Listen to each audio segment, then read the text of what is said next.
Good evening दोस्तों। आज की इस वीडियो में शिक्षा मनोविज्ञान और उसके विभिन्न बिंदुओं के बारे में बात करेंगे। देखते हैं शिक्षा का आधुनिक अर्थ। शिक्षा का आधुनिक अर्थ जैसा कि लिया जाता है सीखने से, और सीखने के लिए हमारे पास पर्यावरण होना चाहिए। सीखने के अनुकूल पर्यावरण हो तो सीखने की परिभाषा क्या हो सकती है। आधुनिक समय में शिक्षा शब्द का प्रयोग अनेक अर्थों में किया जाता है। जिस किसी भी चीज़ को हम सीखते हैं तो शिक्षा के दायरे में आ जाती है। उसके मुख्य अर्थ उल्लेख करते हुए डगलस और हालैंड क्या बोलते हैं। बहुत बड़े विचारक और चिंतक हैं, तो इनकी एक अपनी परिभाषा है। डगलस हालैंड कहते हैं, शिक्षा शब्द का प्रयोग उन सब परिवर्तनों को व्यक्त करने के लिए किया जाता है। शिक्षा शब्द का प्रयोग उन सब परिवर्तनों को व्यक्त करने के लिए किया जाता है जो एक व्यक्ति में उसके जीवन काल में होते हैं, ऐसा इनका मानना है।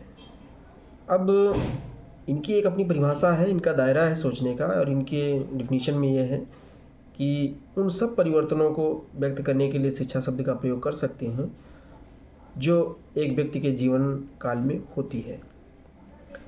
लेकिन अगर इनकी टिप्पणी भी की जाएगी तो टिप्पणी में बहुत सारी चीज़ें हो जाएंगी। परिवर्तन निगेटिव भी होते हैं, परिवर्तन पॉजिटिव भी होते हैं। तो उन सब चीज़ों को समाहित करते हुए शिक्षा क्या निगेटिव नहीं होती है, शिक्षा निगेटिव भी होती है, शिक्षा पॉजिटिव भी होती है। तो पॉजिटिव निगेटिव एक अलग विषय है, लेकिन शिक्षा का प्रयोग उन सब परिवर्तनों को व्यक्त करने के लिए डगलस और हालैंड करते हैं कि जो व्यक्ति अपने जीवन काल में सीखता है। व्यक्ति अपने जन्म के समय असहाय होता है, ये बात सही है। जब व्यक्ति का जन्म होता है, बालक का जन्म होता है, वो असहाय स्थिति में होता है, दूसरों की सहायता से अपनी आवश्यकताओं को पूरा करता है, और जब वो बड़ा होता है तो उनको पूरा करना और अपने वातावरण को अनुकूल करना सीखता है। सबसे बड़ी बात यह है कि जहाँ कहीं भी वो जिस टाइप से भी और जिन परिस्थितियों में भी सर्वाइव करेगा तो वो अपने आप को एडजस्ट करने की कोशिश करता है। और जितना हम एडजस्ट कर सकते हैं, शिक्षा हमारी उतना ही उच्च कोटि की मानी जाती है। हम जहाँ जितना ज़्यादा सर्वाइव कर सकते हैं, सर्वाइव करने के लिए एजुकेशन बहुत ज़रूरी है। इन कार्यों में शिक्षा उसे विशेष महत्व देती है, योग देती है। शिक्षा न केवल उसे अपने वातावरण से अनुकूल करने में सहायता देती है, बल्कि व्यवहार में ऐसे वांछनीय परिवर्तन, वांछनीय मतलब कहने वाले कथित परिवर्तन भी करती है कि वह अपना और अपने समाज का कल्याण करने में सफल हो सके। यानी अगर वो शिक्षित है तो कहीं ना कहीं इस बात का भी की अपेक्षा की जाती है शिक्षित व्यक्ति से कि वो अपना हित करेगा और अपने हित के साथ साथ दूसरों का हित भी साधेगा। ये एक शिक्षित व्यक्ति से ऐसी अपेक्षा की जाती है, और एक शिक्षित व्यक्ति ही अच्छे समाज का निर्माण करता है। तो शिक्षा का अच्छे समाज के निर्माण में कितना महत्व है ये देख सकते हैं। मनोविज्ञान बहुत अहम पार्ट है, और जिसके लिए हम लोग इसमें आगे चर्चा करेंगे। शिक्षा इन कार्यों को संपन्न करने की ही सच्ची शिक्षा कहलाने की अधिकारी हो सकती है। अगर व्यक्ति एक अच्छा देश का अच्छा नागरिक बन सके, समाज का एक अच्छा व्यक्ति बन सके, एक अच्छा रिलेटिव बन सके, सारी चीज़ें आ जाती हैं। अच्छा ही अच्छा हो सके तो अब अच्छा ही अच्छा होना एक बहुत बड़ी बात है, कैसे होगा ये एक कहने की बात है, लेकिन कोशिश करना या कोशिश ना करना, ये दोनों बातें शिक्षा के निगेटिव और पॉजिटिव पहलू पर प्रभाव डालती हैं। संभवतः इसी विचार से प्रेरित होकर डॉक्टर राधाकृष्ण ने लिखा है, शिक्षा को मनुष्य और समाज का निर्माण करना चाहिए। देखिए, उन्होंने शिक्षा को मनुष्य और समाज का निर्माण, डॉक्टर एस राधाकृष्णन, उनकी परिभाषा है शिक्षा की कि शिक्षा को मनुष्य और समाज का निर्माण करना चाहिए। इस काम को किए बिना शिक्षा अनुबर और अपूर्ण है, यानी शिक्षा उबर नहीं सकती है।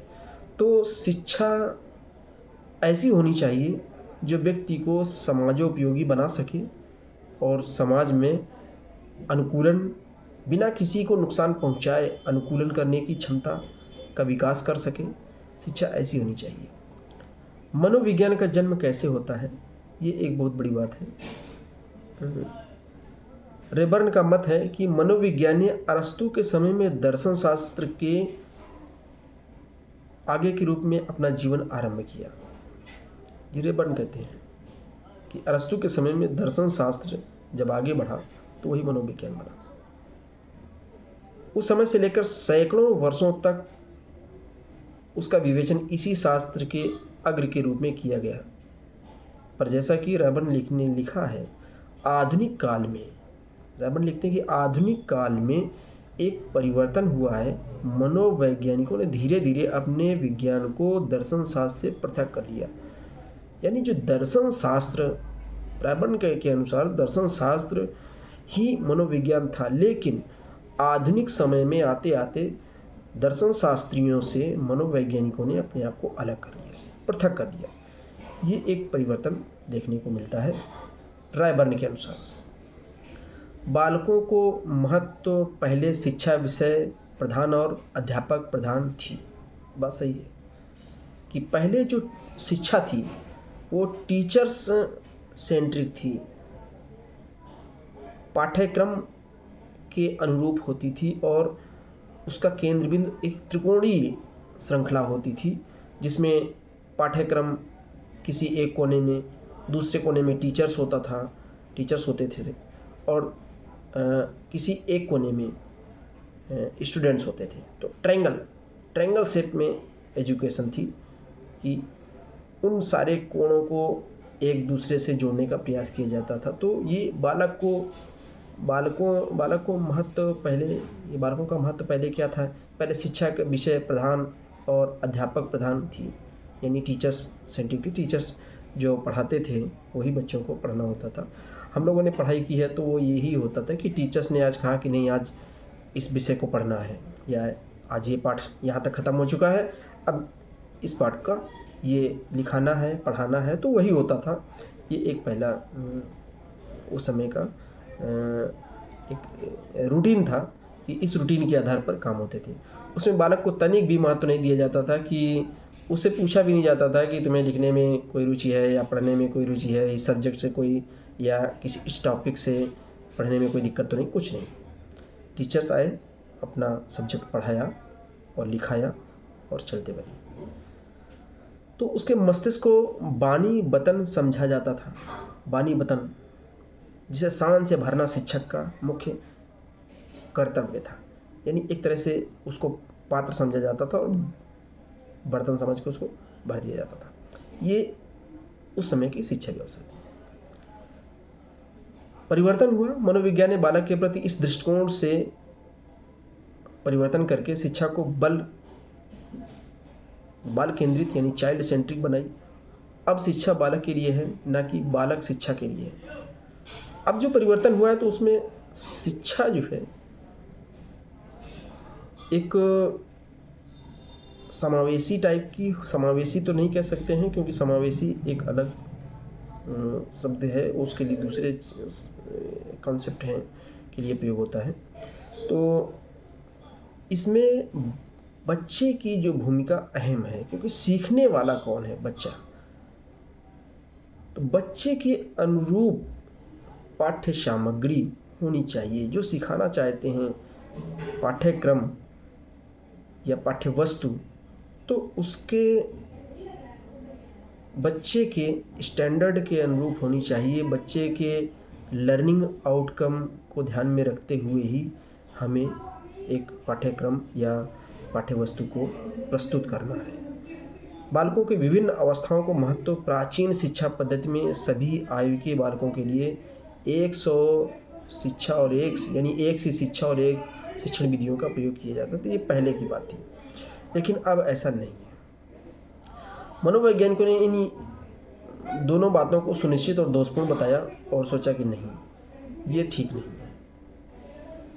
तो परिवर्तन हुआ और परिवर्तन होने पर ही शिक्षा मनोविज्ञान का प्रभाव देखने को मिलता है, और यही कारण है कि शिक्षा मनोविज्ञान का बहुत ज़्यादा महत्व बढ़ा और बाल विकास के विभिन्न जो अवस्थाएं हैं उसमें मनोविज्ञान को बहुत ही महत्वपूर्ण स्थान दिया गया और उसके बिना शिक्षण पद्धतियाँ नहीं अपनाई जा सकती हैं और बिना इसके संभव नहीं है बिना मनोविज्ञान के कि हम बच्चे की मनोदशा को ठीक से समझ पाएँ और उसके सीखने सिखाने की प्रक्रिया को आगे बढ़ा सकें। तो इस हिसाब से देखें कि जो बच्चों के शारीरिक और मानसिक विकास से जुड़े बहुत सारे रोचक तथ्य होते हैं। जैसे बच्चा छोटा होता है, बाल विकास की अवस्था में बच्चे का जो होता है स्वत्व से सबसे ज़्यादा अपने स्वयं से लगाव होता है और वो ये महसूस करता है कि मेरी अपनी चीज़ें जो उसकी स्वयं की होती हैं, चाहे वो जैसे छोटा बच्चा होता है तो अपने अंगूठे को चूसता है और अपने उंगलियों को, तो ये सारी चीज़ें बच्चे के स्वत्व वो अपने बारे में सोचता है, दूसरे से कोई मतलब नहीं होता है। लेकिन जब बच्चा धीरे धीरे अन्य चीज़ों के संपर्क में आता है तो उसका बाहरी वातावरण से प्रभावित होता है और वो अन्य चीज़ों को भी देखता है अपने आसपास और उनसे प्रभावित होकर अपनी एक सोच को डेवलप करता है और उस सोच से ही आगे बढ़ता है। तो मेन चीज़ है जैसा पर्यावरण उपलब्ध होगा बच्चे के सामने, बच्चा उससे बहुत ज़्यादा प्रभावित होगा,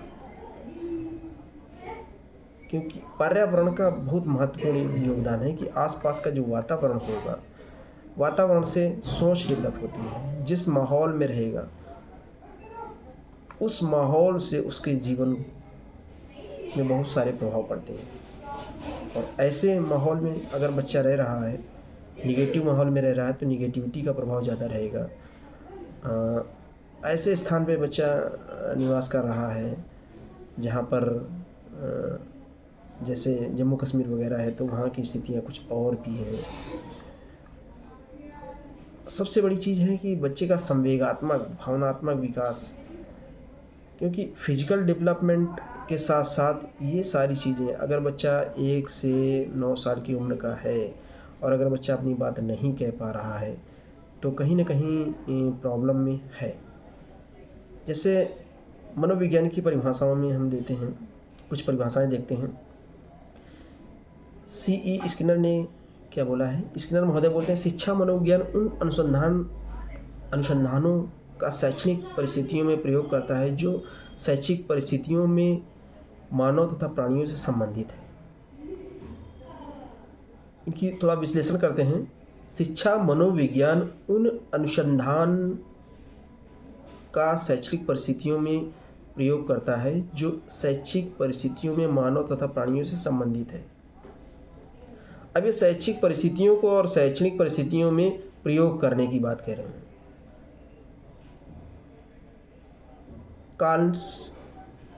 काल्सनिक के अनुसार शिक्षा मनोविज्ञान के सिद्धांतों और उपलब्धियों का शिक्षा में प्रयोग है। शिक्षा मनोविज्ञान क्या है? मनोवैज्ञानिक के सिद्धांतों और उपलब्धियों का प्रयोग, शिक्षा में प्रयोग, यही मनोविज्ञान है। जेम्स ड्राइवर के अनुसार व्यवहारिक मनोविज्ञान की वह शाखा जो शिक्षा समस्याओं के मनोवैज्ञानिक अध्ययन के साथ मनोवैज्ञानिक खोजों तथा सिद्धांतों का शिक्षा में प्रयोग करने से संबंधित है, शिक्षा मनोविज्ञान कहलाती है। यानी व्यवहारिक मनोविज्ञान की वह शाखा है, ये जो शिक्षा है वो व्यवहारिक मनोविज्ञान की शाखा है